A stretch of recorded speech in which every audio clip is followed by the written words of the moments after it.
Commençons maintenant le chapitre premier de la deuxième partie, intitulé « Les structures de l'entreprise ». Comme introduction à ce chapitre, je dirais que pour réaliser ces objectifs, l'entreprise doit mettre en place les moyens nécessaires pour diviser le travail en tâches, ça on l'a vu, et pour ensuite en assurer la coordination nécessaire entre ces tâches. La structure est définie comme la somme totale des moyens, ainsi la répartition des tâches et des responsabilités. Qu'est-ce qu'elle montre, la structure, enfin? Elle montre comment cette entreprise agence le travail, répartit les tâches entre les organes opérationnels et fonctionnels et la direction, et comment elle répartit les responsabilités et le pouvoir, et comment elle organise les relations entre les différents organes, les relations hiérarchiques, les liaisons fonctionnelles, liaisons de conseil, etc. Donc, la somme de tous ces éléments-là constitue la structure de l'entreprise. Il représente en quelque sorte l'architecture générale de l'entreprise. C'est un instrument très important qui va permettre à l'entreprise de réaliser ses objectifs. Donc, pour pouvoir réaliser ses objectifs, l'entreprise a besoin d'une structure capable de prendre en charge la division du travail, capable de coordonner les différentes tâches induites par ces divisions du travail et capable d'aller vers la réalisation des objectifs tracés. C'est un instrument très important donc, qui permet à l'entreprise de réaliser ses buts et de réaliser ses objectifs stratégiques. La forme maintenant de la structure de l'entreprise, elle dépend de plusieurs variables. Je peux citer la taille de l'entreprise, grande, petite, diversifiée, non diversifiée, monoproduit, monomarché, etc. Son âge, est-ce qu'il est ancien, est-ce qu'il est récent, etc. Son environnement, est-ce que c'est un environnement simple, est-ce qu'il est complexe, est-ce qu'il est turbulent, est-ce qu'il y a beaucoup de, etc. Donc il y a beaucoup de variables. Son système technique aussi, est-ce qu'il a un processus de production standardisé, est-ce qu'il est diversifié, etc. Donc il y a toute une panoplie de variables qui entrent en ligne de compte et nécessairement ça découle vers une typologie de structure organisationnelle. Chacune d'elles est adaptée à un contexte particulier. Avant de présenter justement cette typologie dans ce premier chapitre, il faut tout d'abord définir un ensemble d'éléments qui sont au nombre de 4 et qui vont nous aider à mieux comprendre chaque type de structure qu'on va analyser. Commençons tout d'abord par une définition de ce qu'on appelle niveau fonctionnel, niveau opérationnel. Donc l'entreprise en général est structurée en 2 niveaux, un niveau opérationnel et un niveau fonctionnel. Le niveau opérationnel regroupe tous les organes qui contribuent directement à l'activité de l'entreprise. Pour une entreprise commerciale, par exemple, ce sont les services achats, vente, livraison, magasins. Les responsables opérationnels, eux, font partie de ce qu'on appelle la ligne hiérarchique. La ligne hiérarchique dans une structure organisationnelle, c'est la suite de tous les responsables à tous les niveaux, allant du directeur général jusqu'au chef d'équipe, qui sont chargés d'appliquer, chacun dans les limites de ses compétences, la politique de l'entreprise. Donc, ils sont des responsables ayant un pouvoir de décision. Ils comprennent les responsables de direction, directeur commercial par exemple, dans le cas qui nous concerne, les responsables de service, service approvisionnement, service vente, le magasin, etc. Ça, c'est le niveau opérationnel. Il y a aussi le niveau fonctionnel.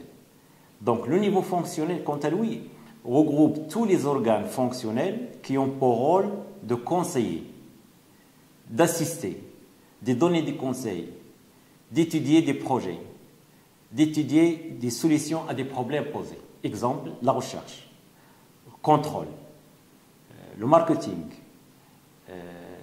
DRH, direction des ressources humaines, fonction de secrétaire général. Il donne des solutions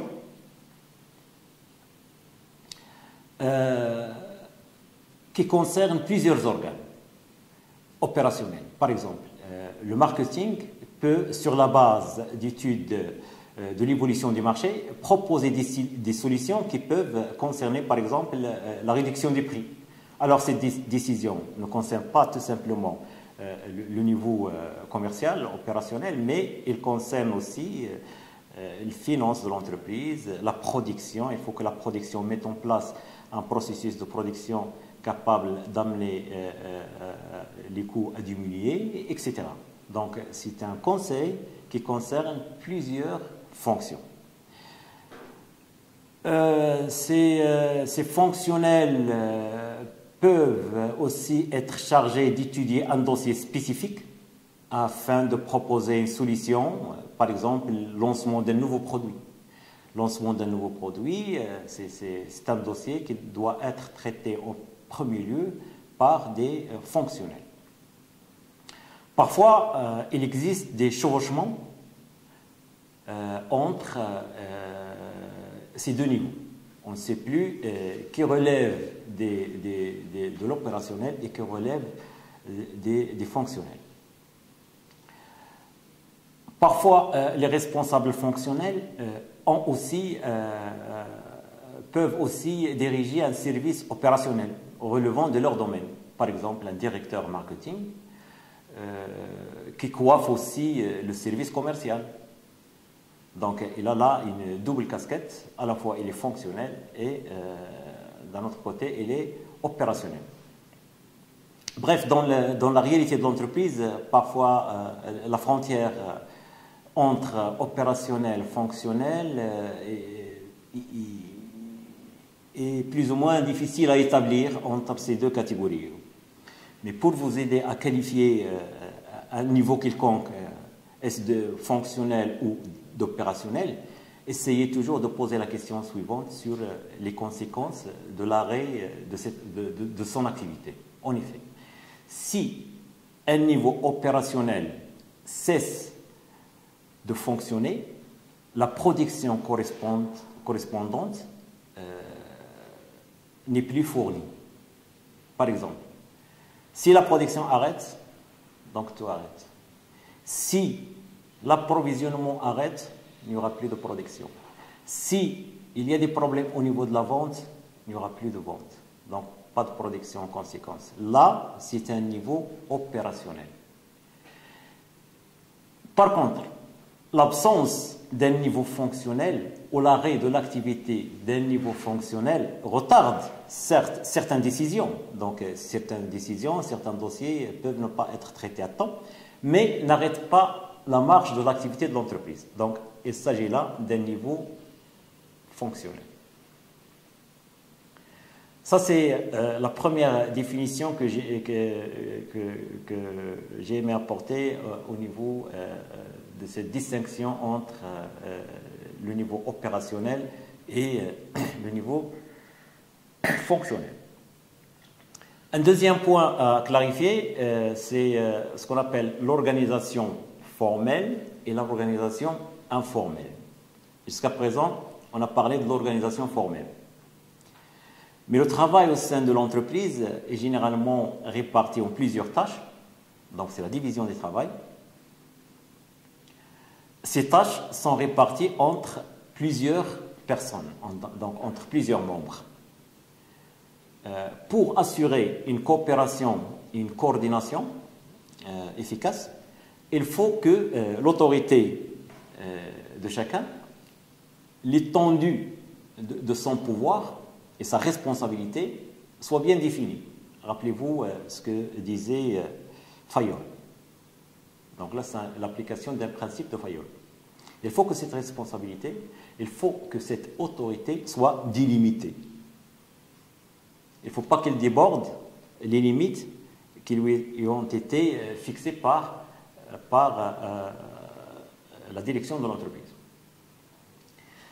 La nature des rapports qu'elle doit entretenir avec les autres membres de l'entreprise et les règles à respecter doivent, elles aussi, être précisées. Le respect de ces règles donne lieu à un certain formalisme. Donc, il y a un certain formalisme qui découle des respects de ces règles. Formalisme, ce sont les formalités, c'est la forme, ce sont les règles à respecter, les procédures à suivre, etc. Au niveau des comportements des membres de l'entreprise. Ce formalisme trouve ses fondements chez les classiques, qui mettent l'accent sur l'ordre, la discipline, le respect des procédures, du travail, les rapports officiels entre les membres de l'entreprise. Ils donnent lieu à la structure formelle. On trouve ça chez Ford, chez Taylor, chez Fayol, chez Max Weber. Donc il faut que l'entreprise travaille avec un certain formalisme. Ce formalisme-là, il est représenté par ce qu'on appelle l'organigramme. L'organigramme, c'est l'outil qui donne un peu comment cette organisation est formalisée. Toutefois, la situation de travail que crée l'organisation formelle ne répond pas toujours aux besoins et aux attentes des membres de l'entreprise.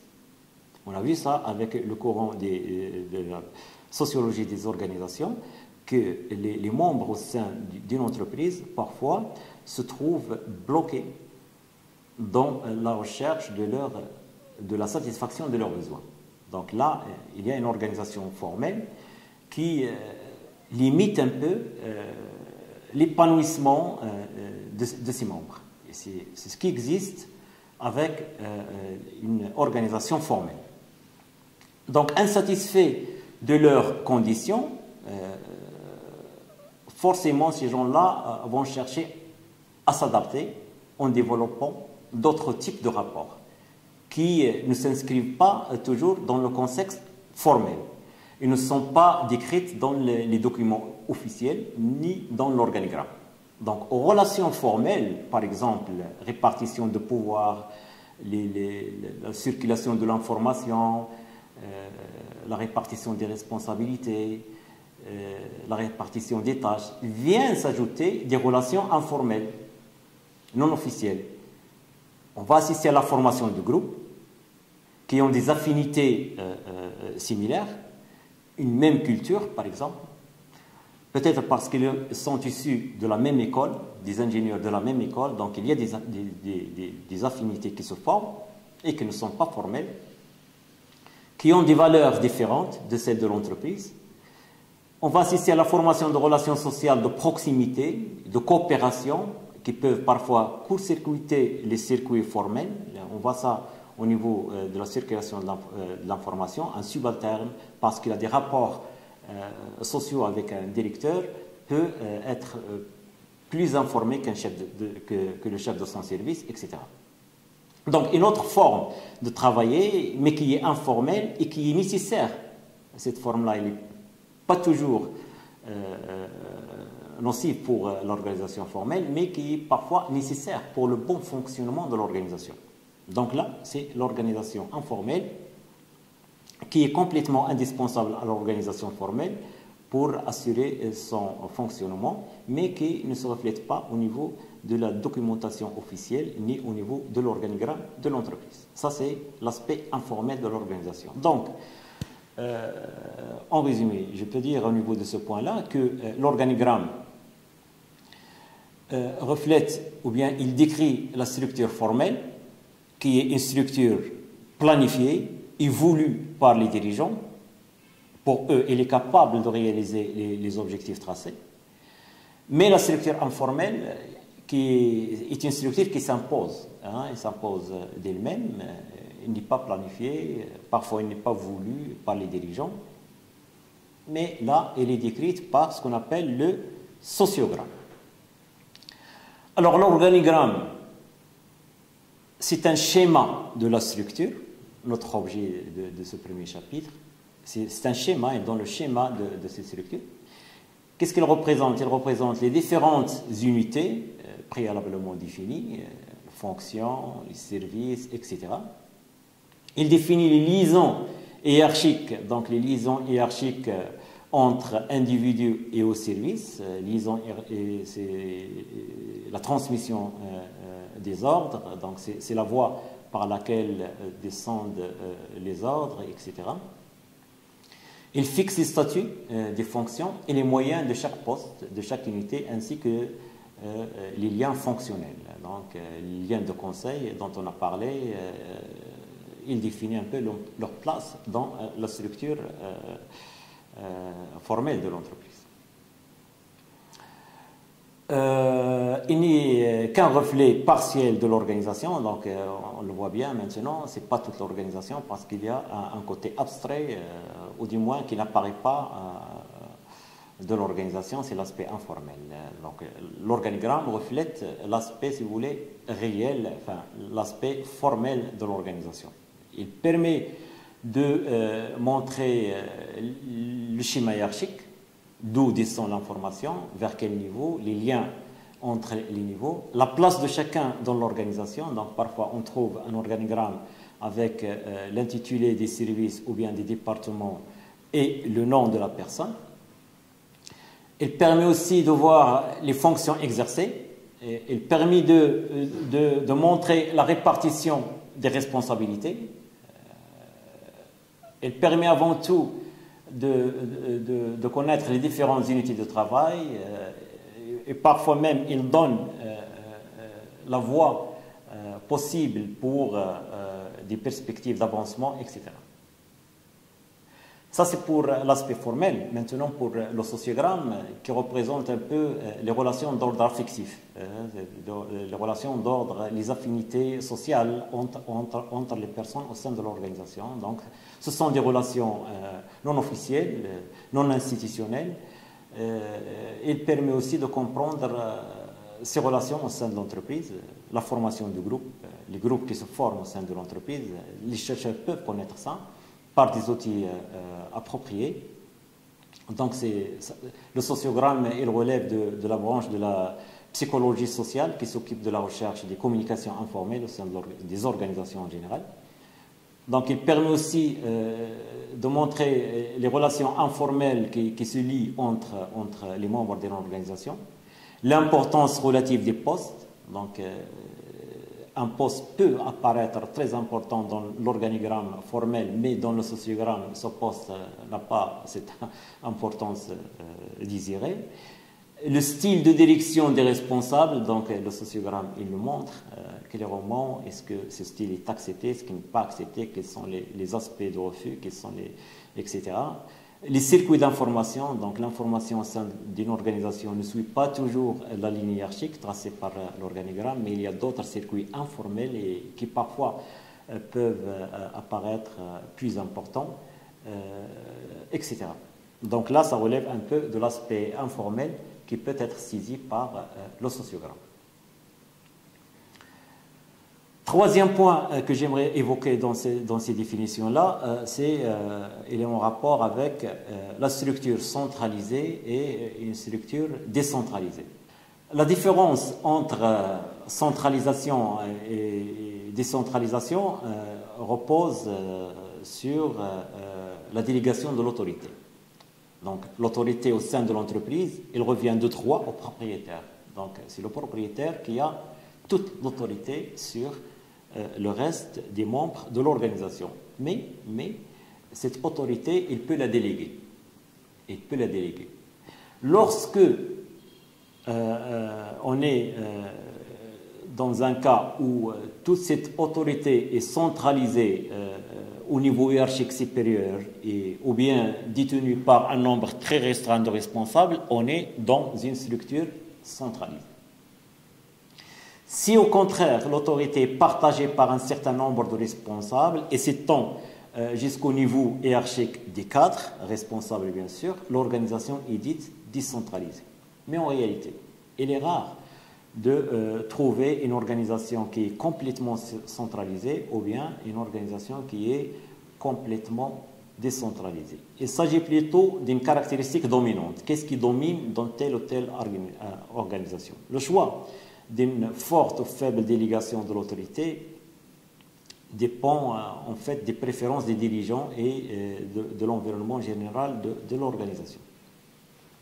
Mais bien que la centralisation offre des avantages importants, donc un contrôle facile des activités, le maintien de la poursuite d'un même objectif, parce que le propriétaire ou les membres qui détiennent cette autorité au niveau central maîtrisent toute l'information, maîtrisent tous les circuits, etc. Donc la réalisation des objectifs peut être aisée, mais la décentralisation offre apparemment au personnel l'occasion de diriger, de s'épanouir, de prendre des initiatives et de faire preuve de ses compétences. Donc, plus ou moins l'environnement social de travail est beaucoup plus facile dans une organisation décentralisée que dans une organisation centralisée. Le quatrième point que j'aimerais évoquer aussi dans cette définition préliminaire, c'est une structure mécaniste et une structure organique. Qu'appelle-t-on une structure mécaniste?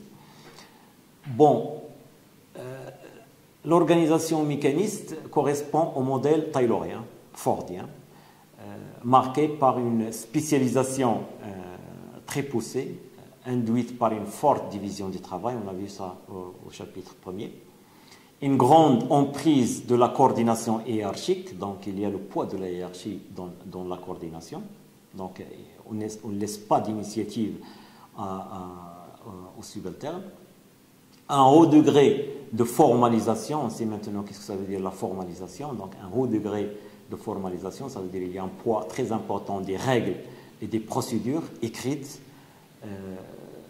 ce qui se traduit par finalement la lourdeur, donc nombre important de niveaux hiérarchiques, la lenteur dans la prise de décision, donc qui est ralentie par la circulation de l'information tout au long de la ligne hiérarchique, la rigidité, donc le respect des règles laisse peu d'initiative à des membres, donc il y a une certaine rigidité au sein de cette organisation. Ce type de structure est adapté pour les grandes organisations, type par exemple, notre cas là, l'OCP, c'est une organisation parfaitement mécaniste, qui travaille dans des environnements relativement simples, donc stables, donc il n'y a pas la pression du marché, il ne faut pas que cette entreprise agisse rapidement, etc. Donc le procédé, les processus, le marché, tout ça, il est connu. Donc il suffit que les buts soient clairement définis. Il faut que les compétences de chacun soient clairement définies. Donc l'autorité est exercée à l'aide de règles et de procédures impersonnelles. Et l'incertitude, si incertitude on est éliminée grâce à une coordination et un contrôle hiérarchique étroit. Là, c'est l'organisation mécaniste, c'est un peu une machine. C'est une machine. L'organisation ou bien la structure organique, là, c'est organique, ça renvoie à l'aspect vivant. Hein, une organisation plus ou moins vivante par rapport à une organisation mécaniste. Là, c'est mécanique, c'est une machine, la rigidité, le poids des procédures, etc. Bon, la structure organique, elle est venue par la suite, compte tenu de la complexité et l'instabilité de l'environnement. On a vu ça dans le cas de Ford, comment l'usine de Ford n'a pas réussi à s'adapter à l'évolution de l'environnement, notamment à l'évolution de la demande. Donc, elle a été spécialisée, très intégrée, au niveau de son organisation très rigide, etc., mais n'a pas su s'adapter rapidement à l'évolution qui s'annonçait dans l'environnement. Donc, cette instabilité de l'environnement pousse les entreprises à adopter des structures plus ou moins légères, flexibles. Donc, cette conception plus organique des structures permet une plus grande réaction au changement des marchés, parfois imprévisibles. Donc, le passage d'une organisation, d'une structure mécaniste rigide à une organisation organique flexible s'obtient tout simplement par une réduction du niveau hiérarchique. La mise en place d'organisations par projet, par exemple, la mise en place d'organisations matricielles avec des mécanismes de coordination plus souples, etc. Donc on passe d'une organisation mécaniste à une organisation organique par tout simplement la pression de l'environnement et amène cette organisation à réduire un peu ses niveaux hiérarchiques, à introduire une dose d'organisation plus ou moins organique qui donne l'importance à la participation, à la flexibilité, à l'initiative, etc. Donc ce sont là les 4 points que j'ai aimé préciser avant de passer à la deuxième section, les principales formes de structure organisationnelle.